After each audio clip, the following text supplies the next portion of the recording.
नमस्कार. आजच्या व्हिडिओमध्ये मी तुम्हाला दीप अमावास्येची कथा सांगणार आहे. पण त्याआधी तुम्ही चॅनलवरती नवीन असाल तर चॅनलला लाईक करा आणि सबस्क्राईब देखील करा.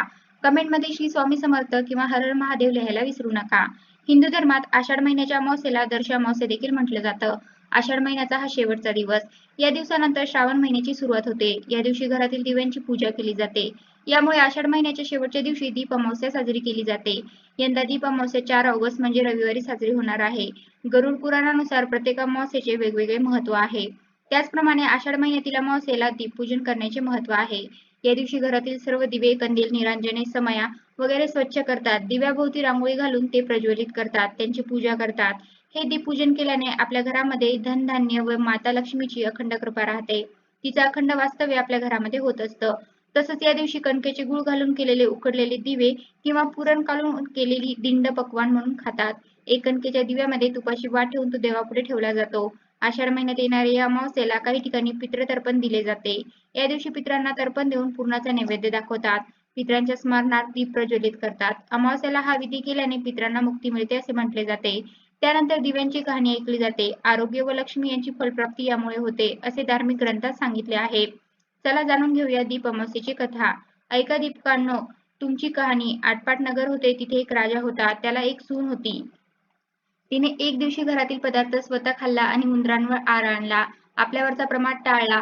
इकडे उंदरांनी विचार केला, आपल्यावर उगाच आळ आला आहे, तेव्हा आपण तिचा सूड घ्यावा. असा सर्वांनी विचार केला. त्यांनी रात्री हिची चोळी पाहुण्यांच्या अंगणात नेऊन टाकली.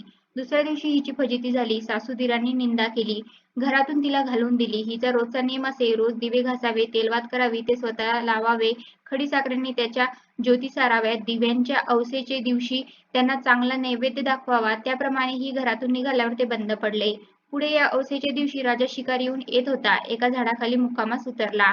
तिथं त्याच्या दृष्टीस एक चमत्कार पडला. आपले सर्व गावातले दिवे अदृश्य रूप धारण करून झाडावर येऊन बसले आहेत. एकमेकांशी गोष्टी करत आहेत. कोणाचे घरी जेवायास काय केले होते, कशी कशी पूजा मिळाली वगैरे चौकशी चालली होती.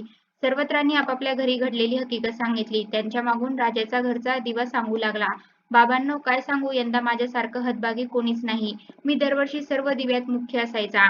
माझा थाटमाट जास्तीच व्हायचा. त्याला यंदा अशा विपत्ती दिवस काढावे लागत आहेत. इतकं म्हटल्यावर त्याला सर्व दीपकांनी विचारलं, असं होण्याचं कारण काय? मग तो सांगू लागला, बाबांनो, काय सांगू, मी ह्या गावच्या राजाचा घरचा दिवा. त्यांची एक सून होती. तिने एके दिवशी घरातला पदार्थ स्वतः खाल्ला आणि उंदरांवर आळा घातला. आपल्यावरचा प्रमाद टाळला. इकडे उंदरांनी विचार केला, हा आपल्यावर उगाच आळ घातला आहे, तेव्हा आपण तिचा सूड घ्यावा. असं सर्वांनी विचार केला. रात्री तिची चोळी पाहुण्यांच्या अंतरात नेऊन टाकली. दुसऱ्या दिवशी तिची फजिती झाली. सासूदिरांनी निंदा केली. घरातून तिला घालवून दिले. म्हणून मला हा दिवस पाहू लागत आहे.